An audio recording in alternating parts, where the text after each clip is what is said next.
Hello again, everybody. It's Harry Boxer, the Technical Trader. It's Tuesday, the 22nd of May. These are the charts of the day. Well, let's call it Turnaround Tuesday, but the Greek news in the afternoon sure hit the market hard after a nice early morning. And although there was a late snapback, the markets closed near the flat line on most of the indices except for the NASDAQ 100, which was still down a few points. But it's going to be interesting to see what kind of follow through we get tomorrow, if any, up or down. Anyway, here's my charts of the day, starting with AKRX, a stock I put a swing trade out on it, only because I believe that after punching through key resistance and then backing off on a 3-day flag, it popped yesterday. And the follow through today had me convinced maybe we should go in for a spike up towards the 16 and a half area. That's what my target is. AUXL looking good. Had a nice move of $1.04 or 5.8% on $1.5 million. You can see that popped up. First through the declining top line a couple weeks ago, ran up, pulled back, and then snapped back, making a new high today. Didn't close right at the high, but not that bad, and stayed most of the gains for the day. And the biggest volume going all the way back here to December. So significant in that I think this one can make it up towards the 20 and a half area short term, maybe touch 21. AVD, another one we put out today, and I'm guessing a little bit in advance here. The move across the declining top line and break out of the wedge on increasing volume, the best in 3 weeks. And although it did back off the early May high here at around 26.5, reaching 26.61 today, and backing off to 26.13. However, my belief is that we are going to get a move on this to take it higher, and we'll have a target about 30 on it. CRUS has been acting great of late. If you take a look at the longer term pattern, it's a beautiful base, breakaway gap, run up to resistance, pull back to the trend line, sharp snapback move, with two gaps in a row here up to the top of the channel, and then a wedge. Today it broke out, looking for a move up towards 30 on this one as well.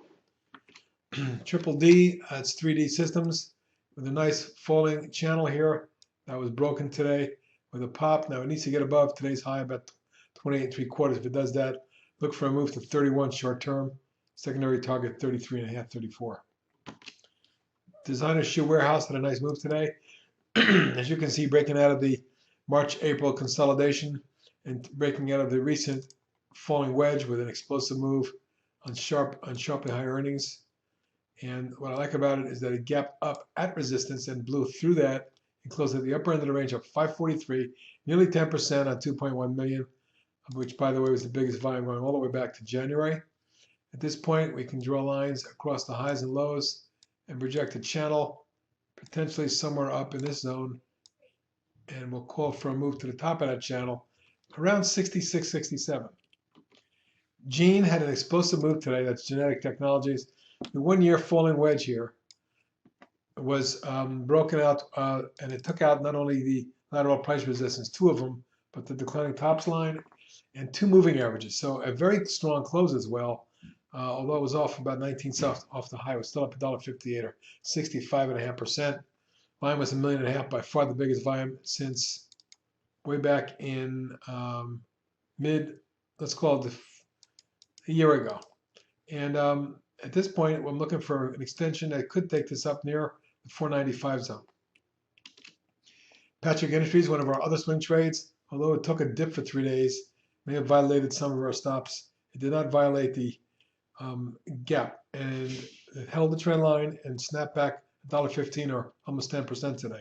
Volume was low, but not bad for that stock. PCYC, also one of our swing trades, moved up $1.41 or 4.5%, 1.6 million. Good volume following through in the breakout. HB is looking for 35, 5.5, followed by 39.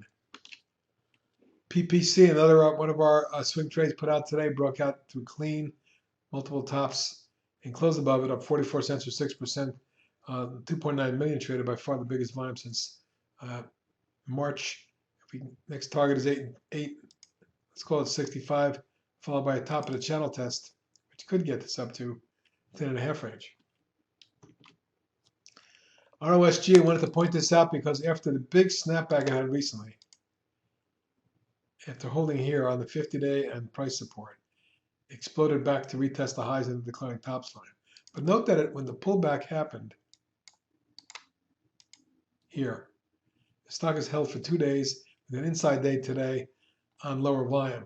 That is actually bullish with the stock up 57 cents or 8.3%. I'd like to see a move that takes out 8, 10, 11 range. Could explode the stock if it comes with big volume for a move towards 11. And lastly, today's threshold. Wanted to show you this pattern because I'm very intrigued by it. We had a 1, 2, 3, 4, 5-way move, a longer consolidation, but a bullish one. Support around 596 is held. And if we do get above the recent highs, up about 7.5, this could take off. First target at 9, second target at 10.5. And that's it for today. We will talk to you tomorrow night.